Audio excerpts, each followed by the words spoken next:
This is please be seated. This is the first time we've been at the new and improved Rose Garden, and people are loving it. They're loving it like they've not loved a lot of things. We have the Presidential Walk of Fame, which you just saw, and that just opened, and we wanted to get it open for this occasion. We were hoping we were able to get outside, and the weather allowed us to. It was supposed to be a terrible rainy day. I was telling Eric, and God was watching, and he didn't want that for Charlie. He just didn't want that. So it's really beautiful. It couldn't be more beautiful. Today we're here to honor and remember a fearless warrior for liberty, beloved leader who galvanized the next generation like nobody I've ever seen before, and an American patriot of the deepest conviction, the finest quality and the highest caliber, the late, great Charlie Kirk.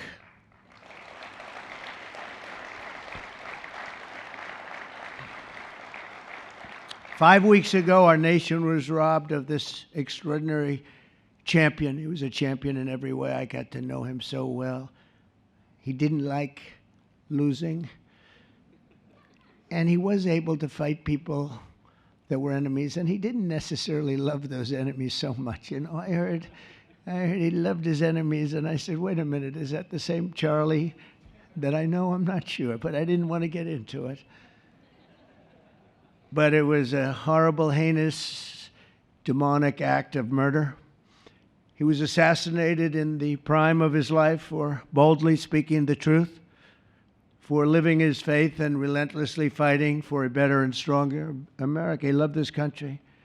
And that's why this afternoon it's my privilege to posthumously award Charles James Kirk our nation's highest civilian honor, the Presidential Medal of Freedom. Thank you.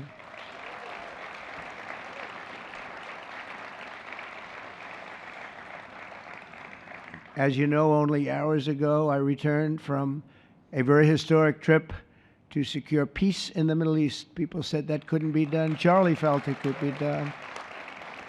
Charlie felt it could be done. Thank you. Thank you. Thank you very much. But I raced back halfway around the globe. I was going to call Erika and say, Erika, could you maybe move it to Friday? And I didn't have the courage to call. But you know why I didn't call? Because I heard today was Charlie's birthday. And I said, you know, that was a definite. And I said, we're going to have to forget about some of those very big, very rich countries that expected me to be there. And I can tell you, based on the length of that flight, I wouldn't want to go back tomorrow. But I would not have missed this moment for anything in the world, nothing. And it's a very important time for our country, and our country is doing so well. It's never done better. We are a country with almost now $18 trillion of investment coming in. Nobody's ever seen anything like that. Previous administration had less than $1 trillion for 4 years. We have more than 18, it'll be much more than 20 by the time the year, more than $20 trillion. There's never been a country in the world that had anything like that. What's happened to our country is incredible in a short period of time. Charlie was a big person for, sir, can we close up those borders, please, a little bit? You know, they're really leaking badly. I said, Charlie, I haven't gotten there yet. But, you know, it came out last 4 months. Literally nobody was allowed into our country. And the only people that were allowed in were people that came in legally. The borders are absolutely stone cold closed. And they reported 0, 0, 0, and 0. So that's pretty good. But he was a big believer. He wanted people in the country more than I did, frankly. He wanted them to come in legally. And he got his wish. October 14th is Charlie's birthday, and he should have been turning 32 years old. I tell you, when I first met him, he was like 22. And I said, boy, he's awfully young. But I thought he was older than that, you know. He looked a little bit older than his age. That's okay, you know. That's not good when you're old, but when you're young, it's great. He had the best of all things, but he was special. But instead, Charlie is attaining a far more important milestone. We're entering his name forever into the eternal roster of true American heroes. He's a true American hero, an amazing person, way, way beyond his years. And I'm honored to be joined by a woman who has endured unspeakable hardship with unbelievable strength, and that's Charlie's widow, Erika. And I just want to thank you, Erika. He loved you so much. I was with him. Oh, please. Thank you, darling. Thank you.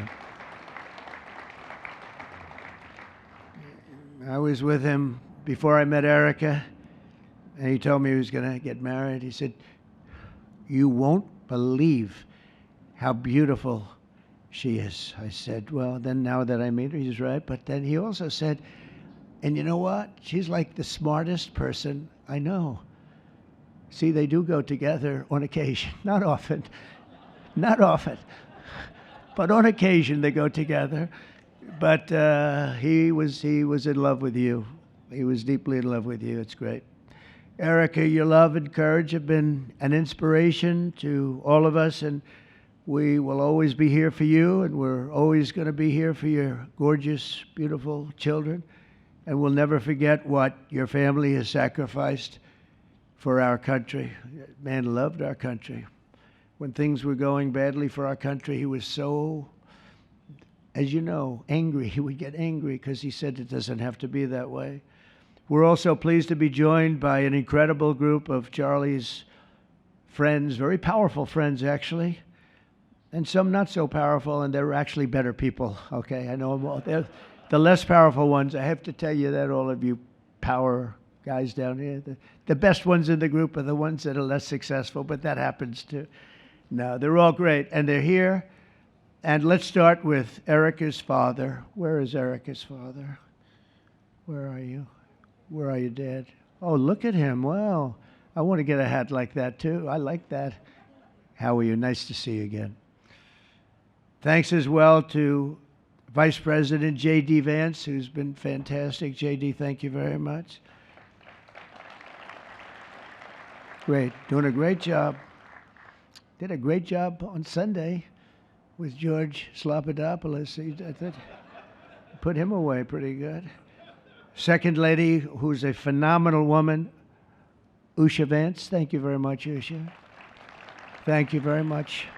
Great woman. President of Argentina. He wanted to be here. That's Argentina's a serious flight, right?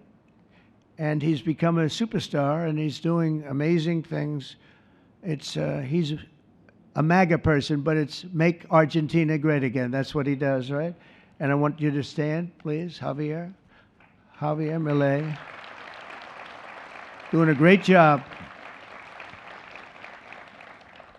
Thank you very much. Many members of my cabinet are here, just about all of them are here. I won't go into every single one of them, but I'll announce a few of the people that have really turned this country around and helped me. Incredible people. Speaker of the House, Mike Johnson. Where is Mike? Mike, what a job you're doing, Mike. What a job you're doing. And I watched you this morning, and you're in there trying to say, look, just let the country open. Everything will be fine. We're dealing with some radical left lunatics. And I would just wish Charlie was here to fight us. I think the fight would have been over already. He would have had a march on the Capitol by people whose average age is about 21, because there's nobody that had that relationship with young people. Right, Mike? So thank you, Mike, for being here. House Majority Leader Steve Scalise. Steve, thank you very much. A brave guy and a friend. House Majority Whip, another terrific man, Tom Emmer. Tom. Thank you, Tom. Senate Majority Whip, John Barrasso. John, thank you very much. You have all these senators. I'm going to get in trouble. I'm not going to read all their names. I'll be reading all day. We'll be talking about Charlie in about 45 minutes from now. We can't do that. So all of the senators, there's so many of you, thank you very much. I do want to thank Senator Thune for doing a terrific job. He's really been leading properly. Do you agree, Mike? The two of these guys have been fantastic. So to Senator Thune, I want to thank you very much. Incredible job. I watched him this morning, and he was out there pounding them this morning on television, too. And John Barrasso, thank you for the work you've done, and congratulations on your success. Today we're gathered not only to celebrate Charlie's birthday, but to honor a truth that he gave his entire life to defend, and that's freedom. The very existence of the Presidential Medal of Freedom reminds us that the national interest of the United States has always been freedom. Our founders etched it into the preamble of our Constitution, and those words are not relics on parchment. They are a living covenant. The blessings of liberty are not man's invention, they are God's endowment. Charlie lived for those blessings, not as abstract words, but as sacred promises. Charlie always admired your commitment to freedom, and that's something that both of you shared, so thank you. Your support of our family and the work that Charlie devoted his life to will be something I cherish forever, so thank you. To our gracious First Lady in her office for making this event possible, thank you as well. It's beautiful. To Vice President and the lovely Usha fans, your friendship has been an unbelievable encouragement. The Presidential Medal of Freedom is awarded to Charles James Kirk. Accepting on behalf of Charlie is his wife, Mrs. Erika Kirk. Charlie Kirk was one of the most influential American political figures of his generation. At just 18 years old, he founded Turning Point USA and grew it into the largest conservative youth organization in the nation. For over a decade, he tirelessly traveled the country leading a movement to restore respect for our founding principles, reawaken our national identity, and inspire a renewed spirit of religious devotion. He was one of the great debaters and communicators of his time. Despite receiving repeated threats, he remained undeterred and modeled courage, logic, humor, and grace to the next generation. On September 10th, 2025, at age 31, Charlie Kirk was assassinated while addressing a group of students. The United States honors him as a martyr for truth and freedom.